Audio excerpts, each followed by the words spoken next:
Hello everyone, I am Raju. Welcome to my channel. இன்னைக்கு நம்ம இந்த வீடியோல seed dispersal அதாவது விதை பரவும் முறையை பத்தி கொஞ்சம் டீடைலா பார்க்கலாம். சரி வாங்க வீடியோக்குள்ள போகலாம். சோ ஃபர்ஸ்ட் இப்போ நம்ம சும்மா ஒரு காட்டுல நடந்து போயிட்டு இருக்கோம் அப்படினு வெச்சுக்கலாம். நம்ம ஊர்ல காமனா ஏதாவது ஒரு மரத்தோட விதைகள் ஏதாவது நம்ம பார்த்திருப்போம். அந்த மரத்தை நம்ம ஊர்ல பார்த்திருப்போம், காட்டுல எல்லாம் பார்த்திருக்க மாட்டோம். திடீர்னு காட்டுக்குள்ள நம்ம போயிட்ட உடனே நடு காட்டுல அந்த மரம் பாத்தீங்கன்னா முளைச்சிருக்கும். சோ அப்ப நமக்கே ஆச்சரியமா இருக்கும், எப்படி இந்த மரம் இவ்வளவு தூரம் இந்த இடத்துல முளைச்சிருக்கு அப்படின்னு சொல்லிட்டு. சோ அதுக்கான காரணம் அது ஏதாவது ஒரு வழியில விதைகள் அந்த இடத்துக்கு போயிட்டு அந்த இடத்துல அந்த மரம் வளர்ந்திருக்கலாம். சோ இந்த மாதிரி விதைகள் ஏதாவது ஒரு வழி, காற்றின் மூலமாகவோ இல்ல விலங்குகள் மூலமாகவோ மனிதர்கள் மூலமாகவோ ஒரு இடத்துல இருந்து இன்னொரு இடத்துக்கு போயிட்டு அந்த இடத்துல வளரலாம். சோ இந்த மாதிரி எப்படிலாம் விதைகள் பரவுது அப்படின்றத பத்தி தான் நம்ம இந்த வீடியோல தெளிவா பார்க்க போறோம். அதுக்கு முன்னாடி விதைகள் ஏன் பரவணும், டிஸ்பர்சல் எதுக்கு நடக்கணும், நடக்கலன்னா என்ன ஆகும் அப்படின்றத ரொம்ப சிம்பிளா சொல்லிடுறேன். சோ இப்போ ஒரு பெரிய மரம் இருக்கு அப்படின்னு வச்சுக்கலாம். அந்த மரத்துல நிறைய பழம் இருக்கு. அந்த பழத்துல நிறைய சீட்ஸ் இருக்கு. சோ அந்த சீட்ஸ் எல்லாமே அந்த மரத்துக்கு கீழேயே பாத்தீங்கன்னா விழுது. அந்த சீட் எல்லாமே பாத்தீங்கன்னா முளைக்குது. சோ இப்போ இந்த இடத்துல சன்லைட் இருக்கு அப்படின்னு வச்சுக்கலாம், ஒரு சன் இருக்குன்னு வச்சுக்கலாம். இந்த மரம் ரொம்ப பெருசா இருக்கிறதால கீழே எல்லாத்தோட நிழலும் பாத்தீங்கன்னா அந்த சீட் மேலதான் இருக்கும். சோ அதனால கரெக்டான சன்லைட் பாத்தீங்கன்னா அந்த சீடுக்கு கிடைக்காது. சோ அதனால அதோட வளர்ச்சி தடைபடலாம். இது எல்லாமே பக்கத்துல வளர்றதால ரொம்ப ஸ்பேஸ் பாத்தீங்கன்னா பத்தாம போகலாம். அப்புறம் இன்னொரு ப்ராப்ளம் என்ன அப்படின்னு கேட்டீங்கன்னா, எல்லாமே ரொம்ப கிட்ட வளர்றதால சாயில இருக்கக்கூடிய நியூட்ரியன்ஸ் பற்றாக்குறை பாத்தீங்கன்னா ஏற்படலாம். அண்ட் அதே மாதிரி இது எல்லாமே ஒரே பக்கத்துல வளர்றதால ஏதாவது கிரேசிங் அனிமல்ஸ், இந்த ஆடு மாடு எல்லாம் வந்துச்சு அப்படின்னா ஒட்டு மொத்தமா மேய்ஞ்சி எல்லாத்தையுமே பாத்தீங்கன்னா அழிச்சிட்டு போயிடும். ஸோ இந்த மாதிரி ஏகப்பட்ட ப்ராப்ளம் இருக்கு. இந்த ப்ராப்ளத்தெல்லாம் சரி செய்யணும் அப்படின்றதுக்காக தான் இந்த மாதிரி ஒரு டிஸ்பர்ஸ், ஏதாவது ஒரு வழியில விதைகள் இந்த தாய் தாவரத்தை விட்டு வேற எங்கேயாவது போகுது. ஸோ போயிட்டு அந்த இடத்துல விழுந்து முளைக்க ஆரம்பிக்குது. ஸோ இந்த மாதிரி எந்தெந்த வழிகள்லாம் விதைகள் பரவுது அப்படின்றத இப்ப நம்ம இப்போ டீட்டெயிலா பார்க்கலாம். ஸோ ஃபர்ஸ்ட் பாத்தீங்கன்னா காற்றின் மூலமா விதைகள் பரவுது. அதே மாதிரி தண்ணீர் மூலமா, அனிமல்ஸ் மூலமா, புவியீர்ப்பு விசை மூலமா, வெடிக்கிறது மூலமா, இந்த மாதிரி ஏகப்பட்ட வழியில பாத்தீங்கன்னா விதைகள் தாய் தாவரத்தை விட்டு வேற இடத்துக்கு பாத்தீங்கன்னா போகுது. சோ அதை ஒவ்வொன்றத்தை பத்தி இப்ப நம்ம டீடைலா பார்க்கலாம். சோ ஃபர்ஸ்ட் காற்றின் மூலமா எப்படி விதைகள் பரவுது அப்படின்றத பார்க்கலாம். இந்த மாதிரி காற்றின் மூலமா விதைகள் பரவுச்சு அப்படின்னா அதுக்கு பேர் அனிமோகோரி அப்படின்னு சொல்லுவோம். அனிமோ மீட்டர் அதெல்லாம் நம்ம கேள்விப்பட்டிருப்போம். ஸோ அதை ஏரை மெஷர் பண்ற ஒரு இன்ஸ்ட்ருமெண்ட். ஸோ அதனால அனிமோகோரி அப்படின்றது விண்ட் ரிலேட்டடா அப்படின்றத நல்லா ஞாபகம் வச்சுக்கலாம். ஒரு சிலர் அனிமோகோரி அனிமல்ஸ் அப்படின்றத ஞாபகம் வச்சுப்பாங்க, அது தப்பு. ஓகேவா? ஸோ இந்த மாதிரி காற்றின் மூலமா விதைகள் பரவறத நம்ம அனிமோகோரி அப்படின்னு சொல்லுவோம். ஸோ இந்த மாதிரி சமயத்துல விதைகள் எப்படி இருக்கணும்னா ரொம்ப மைனூட்டா இருக்கணும். லைட் வெயிட்டா இருந்தது அப்படின்னா அந்த விதைகள் ரொம்ப ஈஸியா காத்துல அடிச்சுட்டு போவோம். எக்ஸாம்பிள், கிராஸஸோட கிரைன்ஸ், கிராஸஸ்ல இருக்கக்கூடிய சீட்ஸ் ரொம்ப லைட் வெயிட்டா இருக்கும்.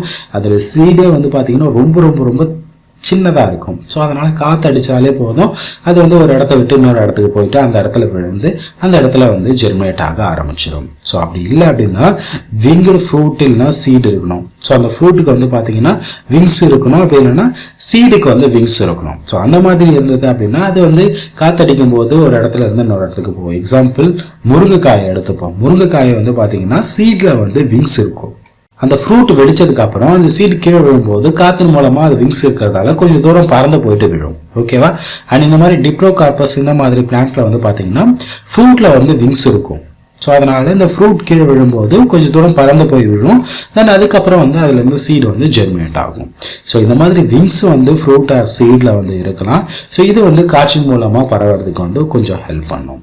நெக்ஸ்ட் பேராஷூட் மாதிரியான அமைப்புகள் சீட்ல இருக்கலாம். எக்ஸாம்பிள், ட்ரைடாக்ஸோட சீட்ல பாத்தீங்கன்னா இந்த மாதிரி பேராஷூட் மாதிரி நிறைய ஹேர்ஸ் இருக்கும். இந்த மாதிரி கிரவுன் ஆஃப் ஹேர்ஸ்க்கு பேர் பாப்பூஸ் அப்படின்னு பேரு. இந்த பாப்பூஸ் ஆஸ்ட்ரேசி ஃபேமிலியில ஒரு முக்கியமான ஸ்பெஷல் கேரக்டர் அப்படின்னு சொல்லலாம். ஸோ இந்த மாதிரி இருக்கும். இந்த சீட்லாம் ஜஸ்ட் காத்தடிச்சாலே அப்படிங்கிற மாதிரி பேராஷூட் மாதிரி பறந்து போயிட்டு இருக்கும். ஓகேவா? எக்ஸாம்பிள் ட்ரைடாக்ஸ் பிளான்ட்ல நம்ம இந்த மாதிரி பார்க்கலாம். ஆஸ்ட்ரேசியில இது ஒரு காமன் கேரக்டர். அண்ட் நெக்ஸ்ட் தண்ணீர் மூலமா எப்படி விதைகள் பரவுது அப்படின்றத வந்து நம்ம பார்க்கலாம். இந்த மாதிரி வாட்டர் மூலமா வந்து விதைகள் பரவுச்சு அப்படின்னா அதுக்கு பேர் வந்து ஹைட்ரோகோரி அப்படின்னு சொல்லுவோம். ஸோ தாய் தாவரத்துல இருந்து விதை கீழே விழுந்துச்சு அப்படின்னா அது வந்து கொஞ்சம் தூரம் தண்ணியில மிதந்து போயிட்டு தென் அதுக்கப்புறம் வேற இடத்துக்கு போயிட்டு அந்த இடத்துல இருந்து ஜெர்மினேட் ஆகும். ஸோ இதுக்கு பேர் வந்து ஹைட்ரோகோரி. ஓகேவா? பொதுவா இதை நம்ம எந்த இடத்துல பார்க்கலாம்னா அக்வாட்டிக் பிளான்ட், தண்ணியில வாழக்கூடிய பிளான்ட்ஸ்ல வந்து எல்லாமே பொதுவா இந்த மாதிரி வாட்டர் மூலமா தான் வந்து டிஸ்பர்சல் வந்து நடக்கும்.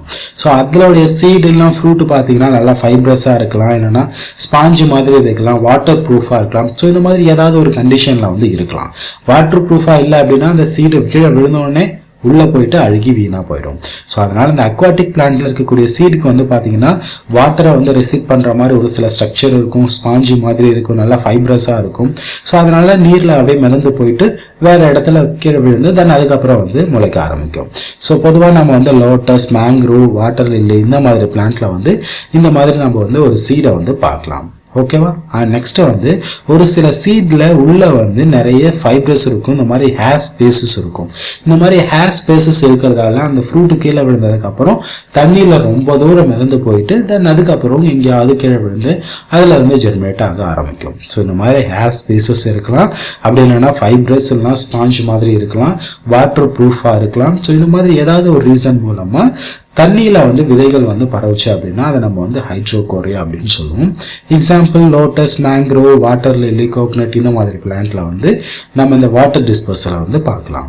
நெக்ஸ்ட் வந்து சீட் டிஸ்பர்சல் பை அனிமல்ஸ்.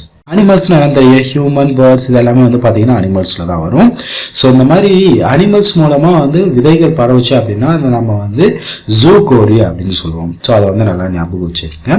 பொதுவாக ஒரு ஃப்ரூட் வந்து நல்லா ஃப்ளஷியா இருந்தது அப்படின்னா, நல்லா சதைப்பற்றுள்ளதா இருந்தது அப்படின்னா அது சாப்பிட்றதுக்கு உகந்தது நம்ம நல்லாவே தெரியும். ஸோ அதனால ஏதாவது ஒரு அனிமலோ ஒரு பேர்டோ வந்து பார்த்தீங்கன்னா நல்லா ஃப்ளஷியா ஒரு ஃப்ரூட் இருந்ததுன்னா அதை எடுத்துட்டு போயிட்டு சாப்பிட்டு அதுக்கப்புறம் அது எக்ஸ்கிரீஷன் வழியா வந்து சீடை வந்து வெளியே போட்டுரும். ஸோ அதுக்கப்புறம் அந்த சீடு வந்து ஜெர்மினேட் ஆகும். ஸோ இந்த மாதிரி ஏதாவது ஒரு வழியில வந்து பரவலாம். அப்படி இல்லை அப்படின்னா அதில் சின்னதாக ஹூக்ஸ் மாதிரி இருக்கலாம். அந்த டாக் மேலே பார்த்தீங்கன்னா சின்னதாக இந்த மாதிரி நிறைய சீடு வந்து பார்த்தீங்கன்னா மேலே ஏதாவது அனிமல் போச்சுனால அது மேலே வந்து ஒட்டிக்கும். தென் அதுக்கப்புறம் இந்த டாக் வேற இடத்துல போயிட்டு லைட்டாக கொஞ்சம் அசைஞ்சதுனால அந்த சீடு வந்து கீழே விழுந்து அந்த இடத்துல வந்து ஜெர்மினேட் ஆக ஆரம்பிக்கலாம். ஸோ இந்த மாதிரி நடக்கலாம். அப்படி இல்லைன்னா அணில் இந்த மாதிரியான விலங்குகள் என்ன பண்ணணும்னா அந்த சீடை எடுத்துட்டு போயிட்டு பத்திரமா வந்து அதுக்கப்புறம் யூஸ் பண்ணிக்கலாம், அதுக்கப்புறம் சாப்பிட்டுக்கலாம் அப்படின்னு சொல்லிட்டு மண்ணில் வந்து நோண்டி அந்த இடத்துல வந்து பொச்சு வச்சிடும். தென் அதுக்கப்புறம் அது வந்து மறந்துடும், அந்த சீடு வந்து பார்த்தீங்கன்னா ஜெர்மினேட் ஆக ஆரம்பிச்சிடும். ஸோ இந்த மாதிரி அனிமல்ஸ் மூலமா வந்து தாய் தாவரத்துல இருந்து விதைகள் வந்து பரவலாம்.